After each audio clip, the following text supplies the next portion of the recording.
नमस्कार दोस्तों। Okay classes के यूट्यूब चैनल में आप सभी का एक बार फिर से स्वागत है। जैसा कि आपको पता होगा, इस टाइम पर सीआरपीएफ ट्रेड्समैन का जो एग्ज़ाम है वो चल रहा है और ये एग्ज़ाम आपका 1 जुलाई से शुरू हो गया था और आज 12 जुलाई है और 12 जुलाई का जो सेकंड शिफ्ट का एग्ज़ाम है वो ख़त्म हो चुका है। तो उस शिफ्ट में जीके, जीएस और हिंदी के कैसे प्रश्न पूछे गए हैं उनको इस वीडियो में मैं आपके सामने लेकर आ चुका हूँ। सारे प्रश्न 100% रियल होंगे, यानी कि सिर्फ वही प्रश्न करवाए जाएंगे जो एग्ज़ाम में पूछे गए हैं।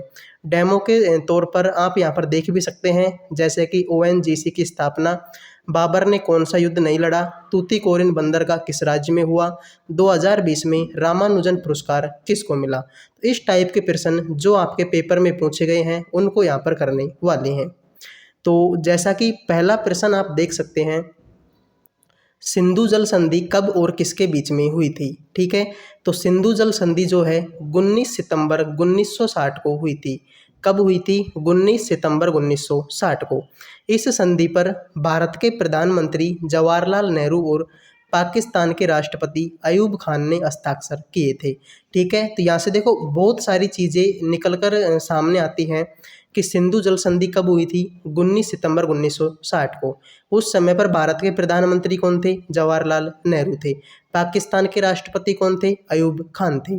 और यह संधि भारत और पाकिस्तान के बीच में हुई थी। और एक बात याद रखना, सिंधु जल संधि वर्तमान में विवाद का कारण बनी हुई है। ठीक है, तो विवाद क्यों चल रहा है ये हमने जब करंट अफेयर्स पढ़ाई थी उसमें आपको बताया था।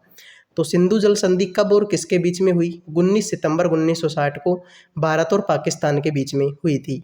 ठीक है, अगला प्रश्न, ओएनजीसी की स्थापना कब हुई? तो फुल फॉर्म होती है इसकी oil and natural gas corporation. ठीक है, ओएनजीसी। देखो इस शिफ्ट में पूछी है कि ओएनजीसी की स्थापना कब हुई। अब हो सकता है कि आगे आने वाली जो शिफ्ट होंगी उनमें इसकी फुल फॉर्म पूछ ले। तो इसकी फुल फॉर्म होती है oil and natural gas corporation. Founded यानी कि स्थापना हुई थी 14 अगस्त 1956 को। आरबीसी की स्थापना नहीं, आरबीसी की खोज किसने की? ठीक है, आरबीसी की खोज किसने की? तो आरबीसी यानी कि रेड ब्लड सेल्स, तो इनकी खोज किसने की थी? एंटोनी ल्यूवेन होक ने। आरबीसी की खोज किसने की? एंटोनी ल्यूवेन होक ने। ये आपका साइंस का क्वेश्चन था।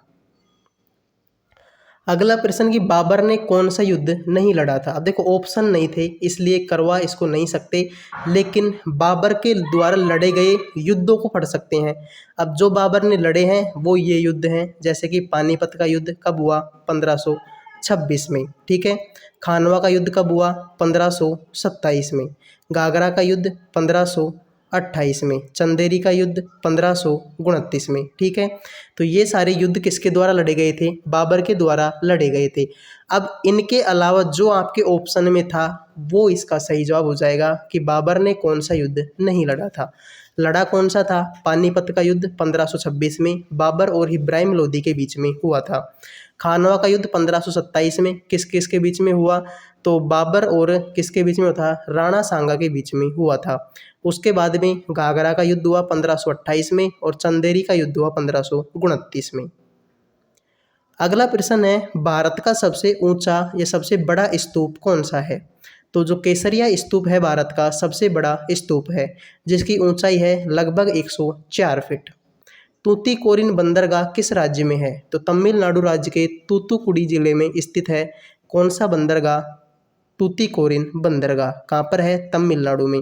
अब ये एग्जाम में पूछ लिया, अगली शिफ्ट में कोचिन बंदरगाह पूछा जा सकता है। कहाँ पर है? केरल में। नाहवा सेवा बंदरगाह, जिसका दूसरा नाम क्या है? जवाहरलाल नेहरू बंदरगाह। ठीक है, ये कहाँ पर स्थित है? मुंबई महाराष्ट्र में। विशाखापट्टनम में कौन सा? विशाखापट्टनम बंदरगाह कहाँ पर है? आंध्र प्रदेश में।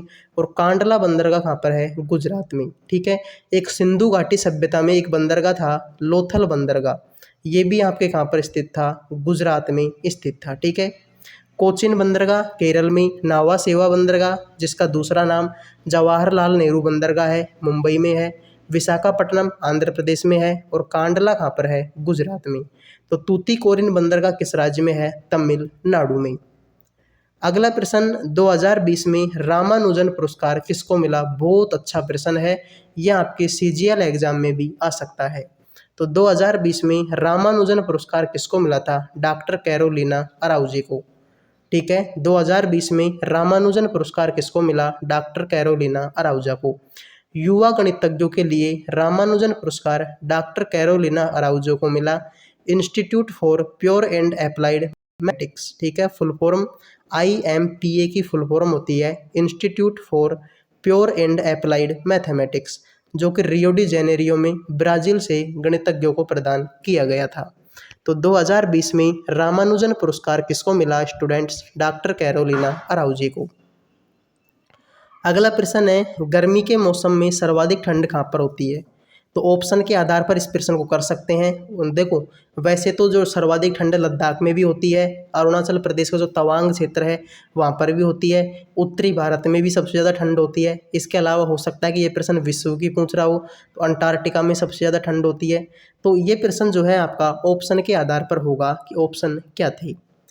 आर्टिकल 15 किससे संबंधित है? तो आर्टिकल 15 के अनुसार राज्य अपने किसी नागरिक के साथ केवल धर्म, जाति, लिंग, नस्ल और जन्म स्थान या इनमें से किसी भी आधार पर कोई विभेद नहीं करेगा।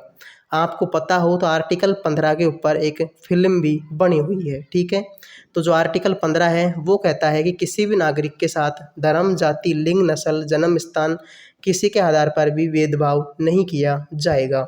जो आपका फर्स्ट शिफ्ट का एग्जाम था उसमें आर्टिकल 13 पूछा था, तो वो था आपके राज्यों के विरुद्ध मौलिक अधिकारों के संरक्षण की गारंटी। एक आर्टिकल 17 पूछा था, तो आर्टिकल 17 क्या है? अस्पृश्यता का अंत, यानी कि छुआछूत का अंत कौन सा है? Article number 17। अगला प्रश्न ये है कि 2021 तक SCO के अनुसार भारत की साक्षरता दर कितनी है?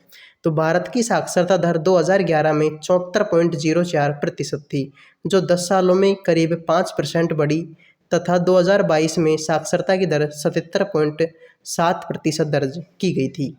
डेरा ब्यास बाबा गुरमिंदर सिंह किस राज्य से हैं? इनका संबंध है पंजाब से। अगला प्रश्न, 1852 में कौन सा युद्ध लड़ा गया था? अब देखो, कल का पेपर जो था उसमें प्रश्न आया था एंग्लो भूटान युद्ध। ठीक है, एंग्लो भूटान युद्ध। इसमें पूछा कौन सा? 1852 में कौन सा युद्ध लड़ा गया था? तो द्वितीय आंग्ल बर्मा युद्ध 1852 में लड़ा गया था। यह युद्ध यंदबू की संधि के आधार पर राजनीति एवं व्यावसायिक मांगों के फलस्वरूप छिड़ा था। ठीक है, तो संधि कौन सी थी? यंदबू की संधि। और 1852 में युद्ध कौन सा लड़ा था? द्वितीय आंग्ल बर्मा युद्ध। संक्रमण ऋतु कौन सी होती है? बहुत अच्छा प्रश्न है। तो लौटता हुआ मानसून गर्म वर्षा ऋतु का शुष्क शीत ऋतु में संक्रमण है, इसलिए इसे संक्रमण ऋतु कहते हैं। तो संक्रमण ऋतु कौन सी होती है? लौटते हुए मानसून के समय पर जो वर्षा होती है उसको बोला जाता है संक्रमण मानसून, क्योंकि इस समय पर जो लोग बाग हैं वो ज़्यादा बीमार होते हैं, संक्रमित होते हैं। ठीक है, आपने भी सुना होगा जब मौसम बदलता है तो उस समय पर बीमारियां बढ़ जाती हैं। ठीक है, तो उसको बोला जाता है संक्रमण ऋतु। अगला प्रश्न जो आज के दिन पूछा गया, हाथी का पर्यायवाची शब्द बताओ। तो हाथी के पर्यायवाची शब्द होते हैं जैसे कि गजराज हो गया, गजेंद्र, कुंजर, अस्थि, मदकल, मतंग, गैंद, करिंद्र, गरीवर, तंती, वितुंड, एरावत, वारण, करी और राज आदि सबके किसके पर्यायवाची हैं? हाथी के। राधा स्वामी सत्संग कहाँ पर है? तो ये भी कहाँ पर है? पंजाब में। ठीक है, ये कुछ प्रश्न आपके जो है फर्स्ट शिफ्ट के लेकर आया हूँ मैं आपके लिए। पोरस और सिकंदर का युद्ध कब हुआ? 326 ईसा पूर्व में, झेलम के युद्ध के नाम से जाना जाता है। राष्ट्रपति का कार्यकाल कितने वर्ष का होता है? 5 साल का होता है। भारतमाला परियोजना का संबंध किससे है? राष्ट्रीय राजमार्गों से है। एक बात और, अगर आपको PDF चाहिए तो टेलीग्राम चैनल को ज्वाइन कर लीजिए। अगला प्रश्न, एग्जिम बैंक की स्थापना कब हुई? 1982 में। नालंदा विश्वविद्यालय किस राज्य में है? तो बिहार में है। इसका निर्माण कुमारगुप्त ने करवाया था, तथा इस विश्वविद्यालय को जलाया किसने था? बख्तियार खिलजी ने। ठीक है, तो नालंदा विश्वविद्यालय वर्तमान बिहार में है, निर्माण कुमारगुप्त ने करवाया और इसको जलाया किसने था? बख्तियार खिलजी ने। अगला प्रश्न, हिंदुस्तानी संगीत में कितने थाट होते हैं? तो 10 ठाट होते हैं हिंदुस्तानी संगीत में, और ये जो 10 ठाट हैं निम्न हैं, जैसे कि बिलावल, कल्याण, खमाज, भैरव, पूर्वी, मारवा, कफ़ी, असावरी, बैखी और टोडी। ये सब किसके ठाट हैं? हिंदुस्तानी संगीत के, जो कि टोटल कितने हैं? 10। चोल वंश का संस्थापक कौन था? तो चोल वंश का संस्थापक था विजयालय। 850 से 870 ईस्वी तक इन्होंने राज किया था। तो चोल वंश का संस्थापक कौन था? विजयालय। ठीक है, तो ये कुछ प्रश्न थे जो आपके आज के सीआरपीएफ ट्रेड्समैन एग्जाम में पूछे गए थे। अगर आपको पीडीएफ चाहिए तो टेलीग्राम चैनल को ज्वाइन कर लीजिए। मिलते हैं नेक्स्ट वीडियो में। जय हिंद, जय भारत।